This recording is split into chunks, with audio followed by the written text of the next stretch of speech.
Hola, buenas tardes. Buenas tardes.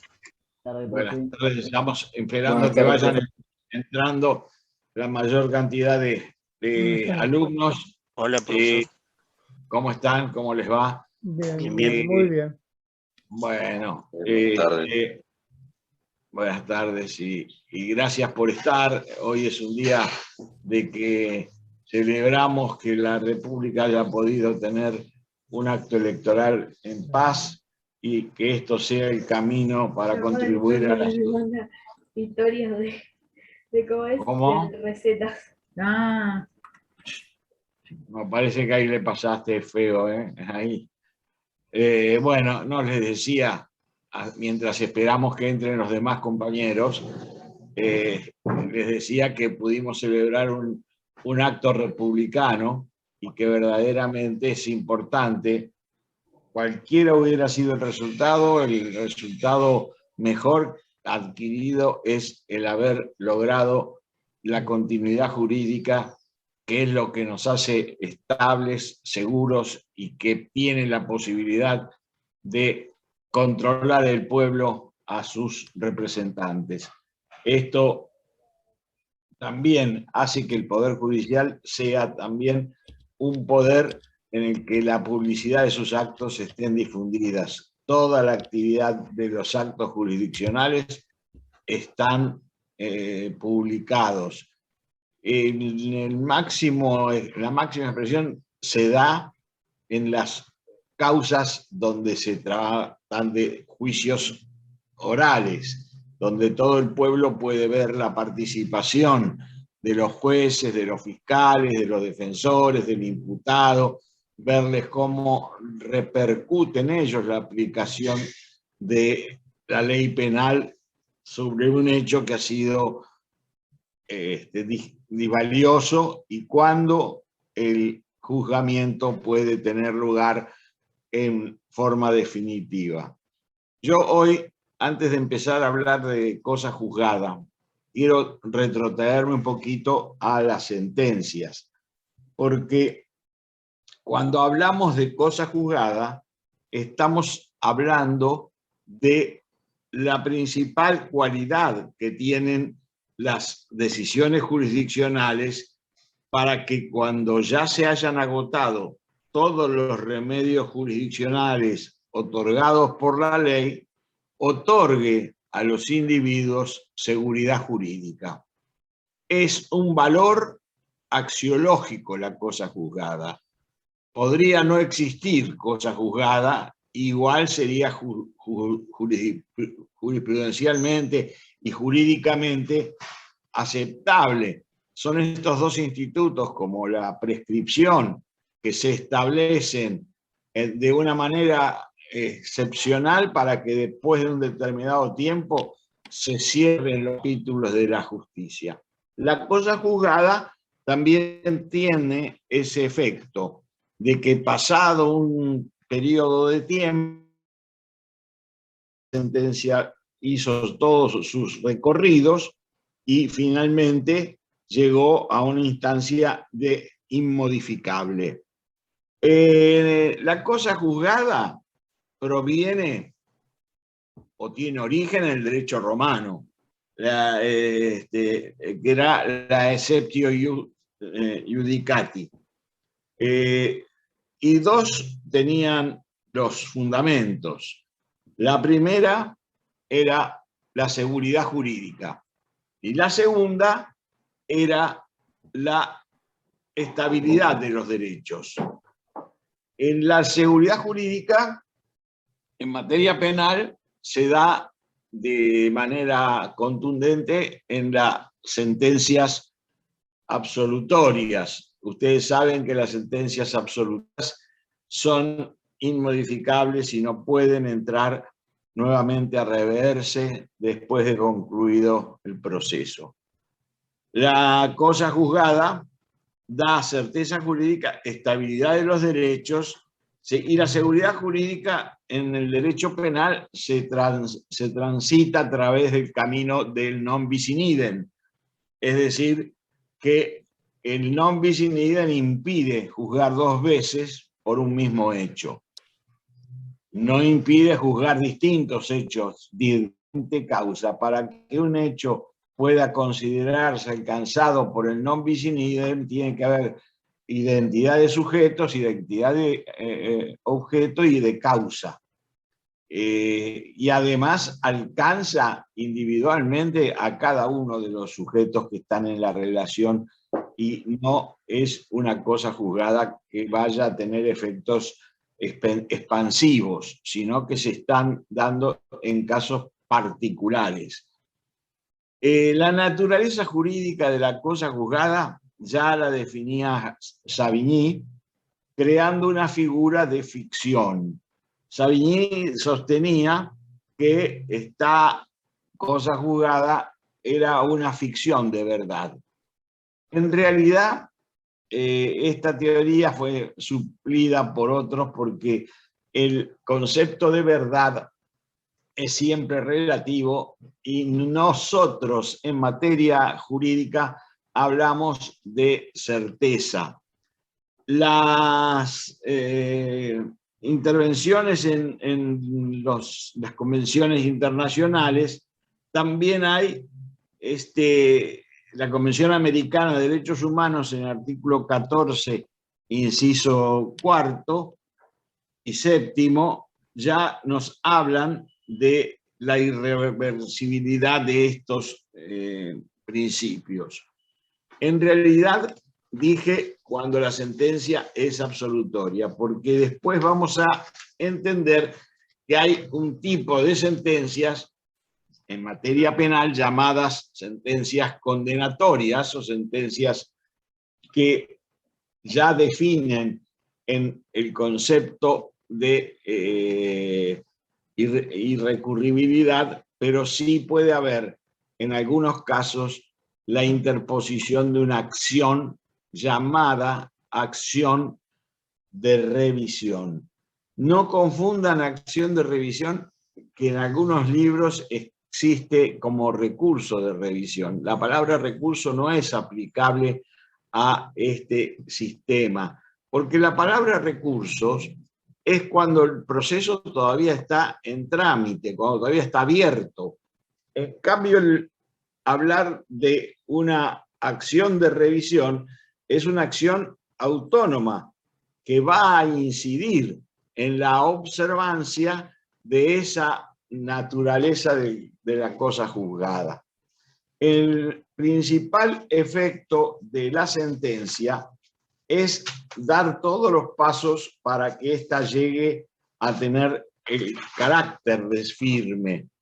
Es decir, los recursos que yo les hablé la clase pasada, de apelación y de casación, tanto los extraordinarios provinciales como los extraordinarios federal, que se encuentra en el artículo 14 de la ley 48, requieren que se haga válido el tránsito por todas estas instancias. Pero una vez que se agotaron las instancias, una vez que se extinguieron las posibilidades de revisar esa sentencia, se llama la sentencia pasada en autoridad de cosa juzgada. Es sentencia más autoridad. La cualidad específica es la autoridad que se da. Nosotros no tenemos que hablar de cuestiones de verdad o de certeza. La verdad en el proceso no es un fin en sí mismo.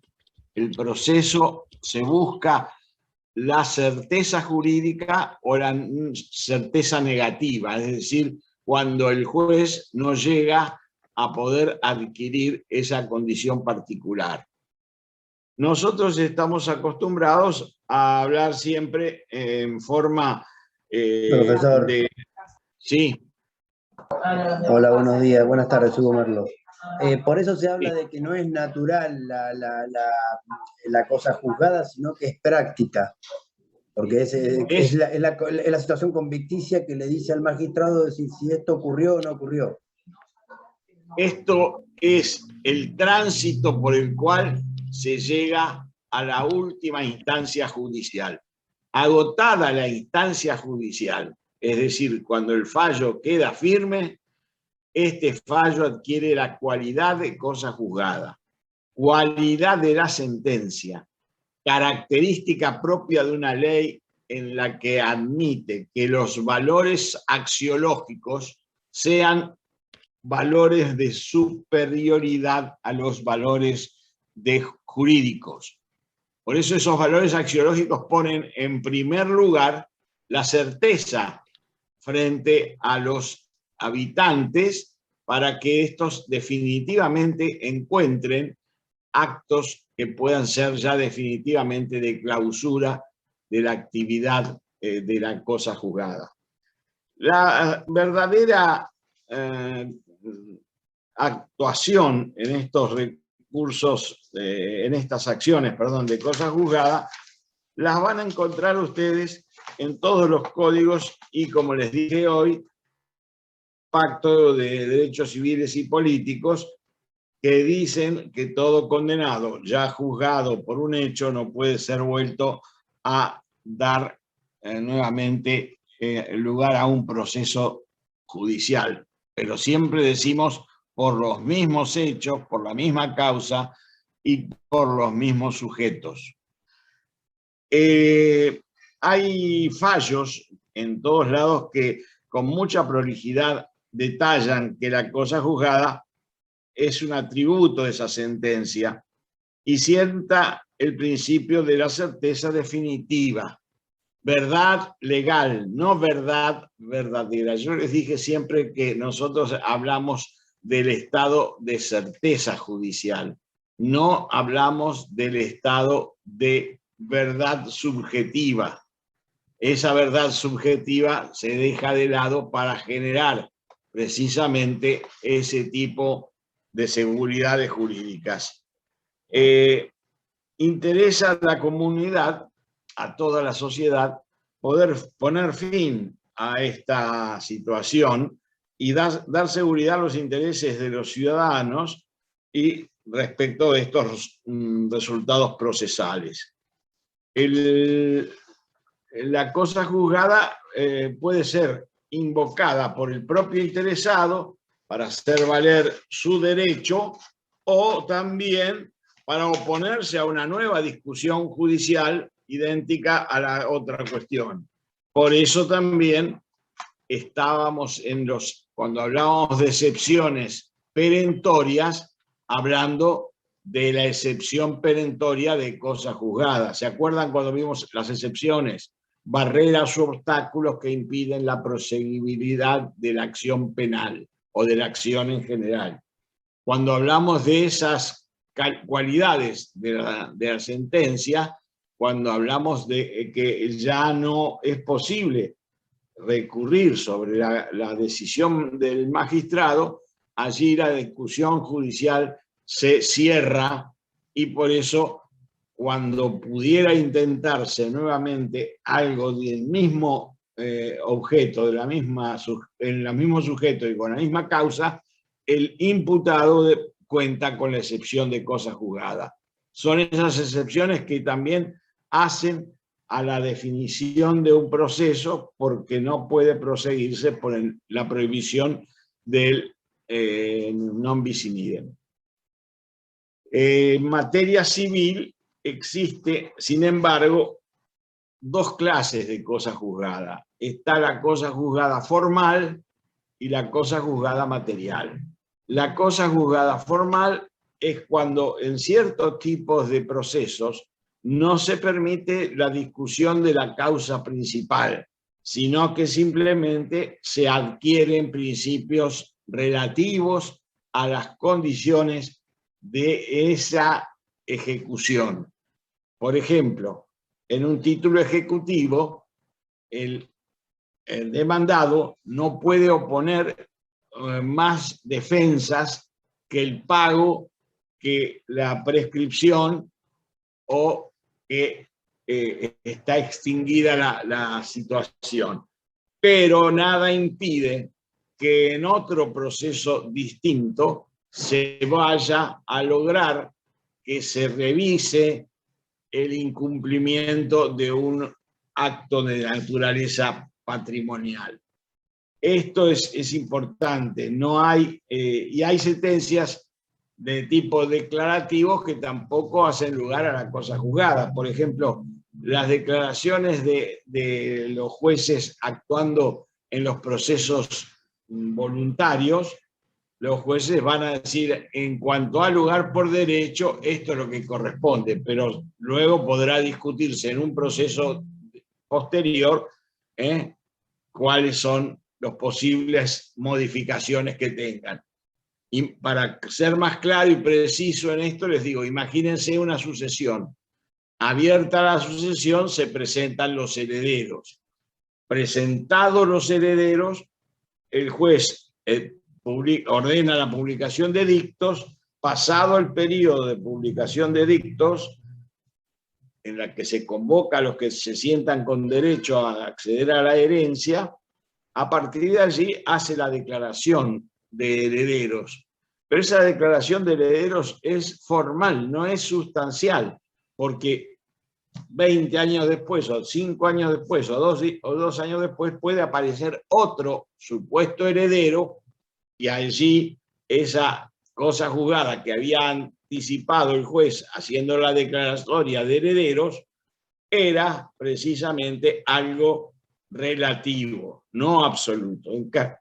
En cambio, la cosa juzgada material tiene otra característica. La sentencia de esa cosa juzgada material es irrecurrible y en el proceso que fue expedida queda firme y no puede ser ni discutida ni alterada a través del nuevo proceso.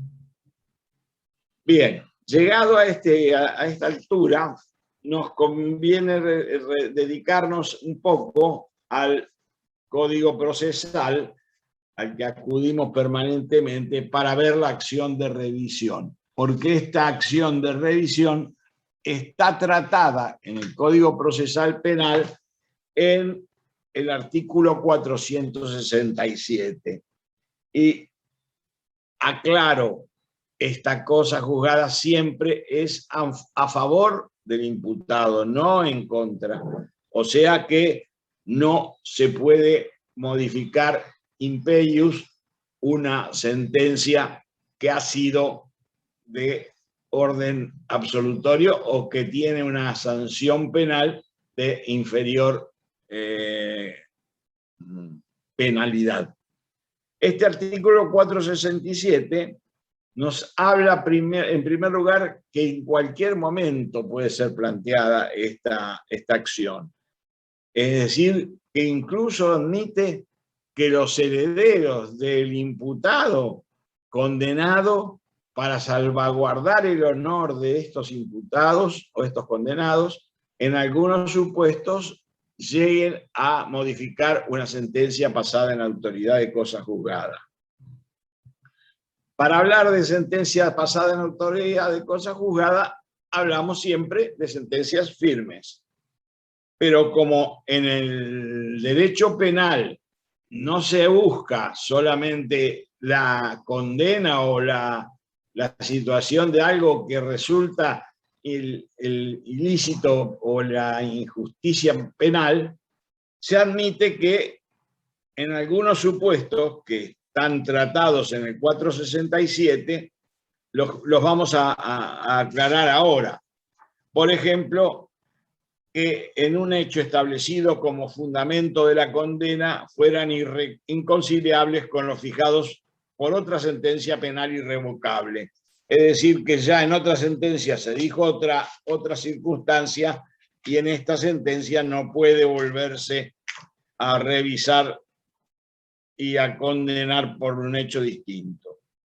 El inciso segundo es: la sentencia se hubiera fundado en pruebas documentales, periciales, testificales, cuya falsedad se hubiera declarado en otro fallo posterior. Imaginen ustedes que en el hecho del juzgamiento los jueces hayan basado su sentencia en ese tipo de pruebas que posteriormente fueron declaradas nulas o fueran afectadas por el falso testimonio o fueran afectadas de cualquier otra manera. Y por lo tanto, en esa prueba documental o testimonial o pericial se hubiese declarado posteriormente que son falsas.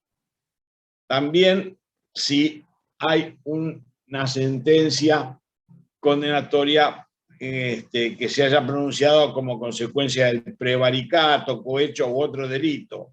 Es decir, y que se haya probado en otro proceso que el juez que resolvió ese delito lo haya hecho presionado por lo que se ha llamado a esto también la cosa juzgada írrita. Es decir, que no se ha observado durante el transcurso del proceso la imparcialidad del juez o se haya demostrado que el juez ha estado afectado por uno de estos delitos. Entonces, en este caso, si un fallo posterior declara al juez como afectado por estas condiciones, el fallo podría ser modificable.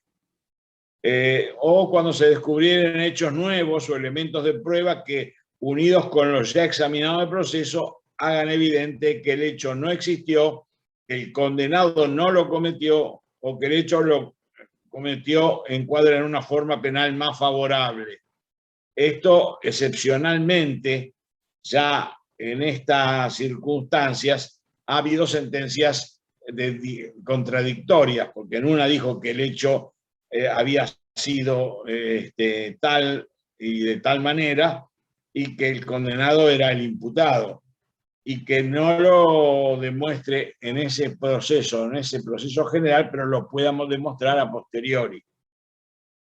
O cuando se pueda invocar que fuera del caso se ha dictado a posteriori de la sentencia, un segundo, se ha dictado a posteriori de la sentencia una ley más benigna, o que lo que se consideraba delito ya no se considera más un acto delictivo. Imagínense alguien que fuera con la ley anterior al aborto, que hubiera sido condenada por su aceptación de con su voluntad de cometer un aborto, y que ahora la ley declara que el aborto es permitido. Sí, ¿quién me preguntaba algo? Yo, profesor, cuando usted hace un ratito dijo que luego se demuestra la culpabilidad en otro proceso, esa parte me hizo un poco de ruido. No lo entendí. Que en un hecho, se descubren hechos nuevos que hagan evidente que el hecho no existió, o que el condenado en otro proceso se demuestra que él no fue cometido por razones de investigación de otro proceso.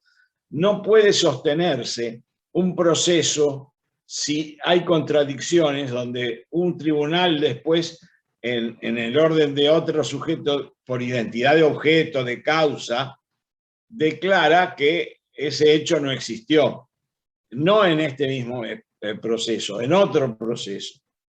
¿Comprendés? Pero, profesor, pero no puede ser a la inversa, es decir, no puede, si no hubo una sentencia condenatoria, no puede luego en otro proceso, ya cuando fue autoridad de cosas juzgadas, si no es la violación al artículo 14, inciso 4, inciso 7 que dijo usted, no puede después venir para acá está hecho a favor del condenado. Claro, es decir, claro. Está a favor de él, no en contra. ¿Entendés? La ley posterior, ya lo expliqué, que dice que ese hecho no es punible cuando antes era punible, o disminuye la penalidad o la forma de computar la prisión preventiva. Después, también tenemos que tener en cuenta si las sentencias en las que se ha aplicado la ley más gravosa para el condenado que la que sostiene el Tribunal de Casación o la Suprema Corte de Justicia al momento de interposición de la acción de revisión. Es decir, pareciera ilógico que si la Suprema Corte o el Tribunal de Casación han entendido que esa calificación no correspondía al caso que se había juzgado, bueno, puede provenir de parte del condenado una interposición de la acción de revisión. Esto tiene que ver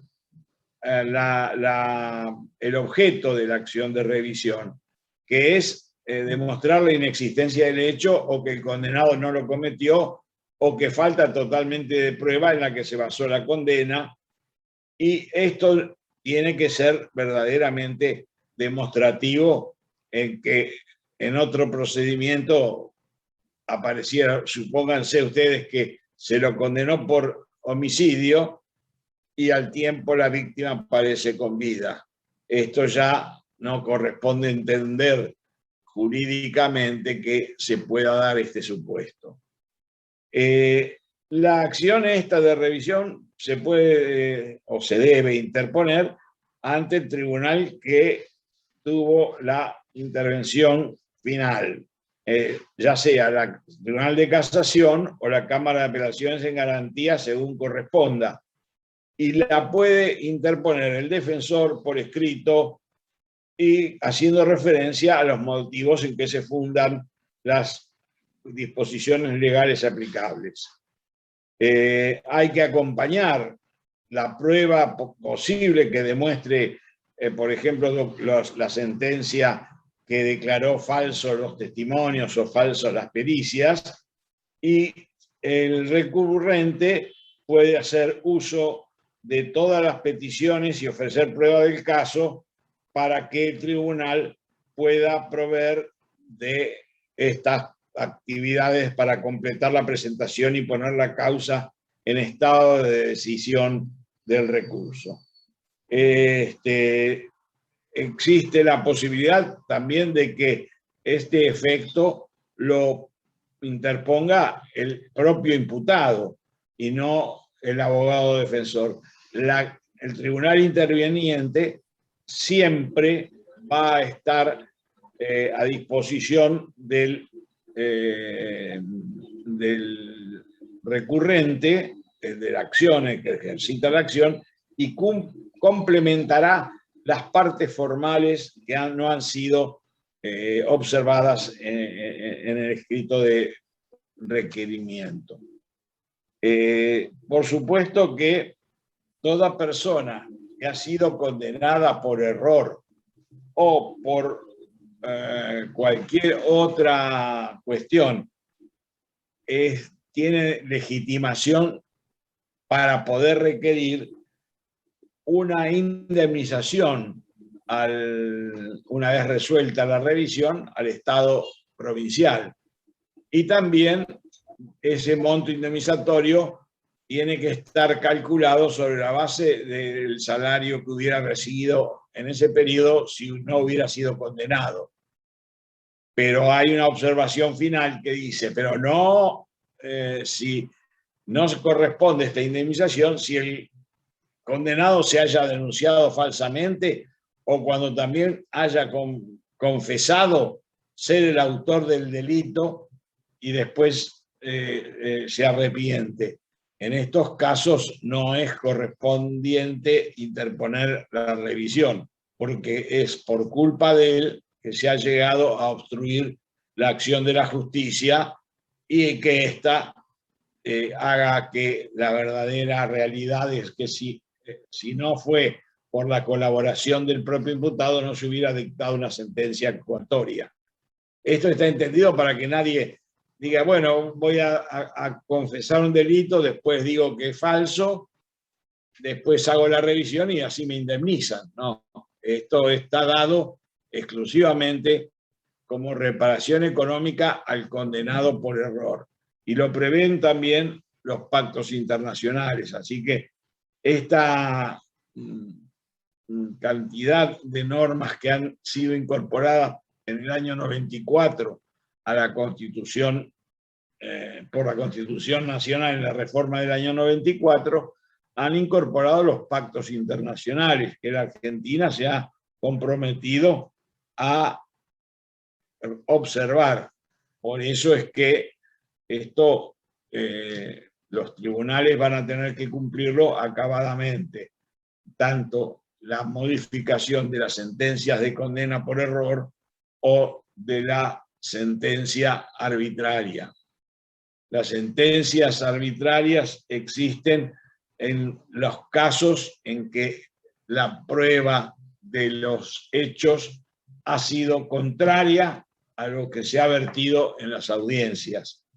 No se olviden ustedes que toda audiencia de debate requiere la utilización de medios probatorios. Y si no se ha admitido prueba decisiva para demostrar lo contrario, se ha violado la defensa del imputado. O, por ejemplo, cuando la sentencia que dictan, el veredicto que dictan los jueces no contiene el tratamiento de cuestiones esenciales. Aquí se aplican los principios que están establecidos en la Constitución provincial, que dicen que los jueces deben dar respuesta a las cuestiones esenciales a decidir y que para que haya sentencia debe haber mayoría de opiniones, o sea, que hayan votado los jueces en forma coincidente, por lo menos en las cuestiones esenciales a decidir. Esto que ustedes están escuchando ahora es algo que admite que las sociedades encuentren siempre camino a las revisiones de las arbitrariedades cometidas en algunos casos por el órgano jurisdiccional. De allí que existe una teoría muy bien tratada y ya desarrollada de la seguridad jurídica versus la cosa juzgada írrita. ¿Qué es la cosa juzgada írrita? Existe en el proceso una serie de condiciones que nosotros hemos visto antes de ahora, cuando hablamos de la característica de la jurisdicción imparcial, de la jurisdicción independiente, de la jurisdicción que dé límites a las cuestiones esenciales, o sea, que se refieran los jueces en la sentencia a las cosas objeto de contradicción.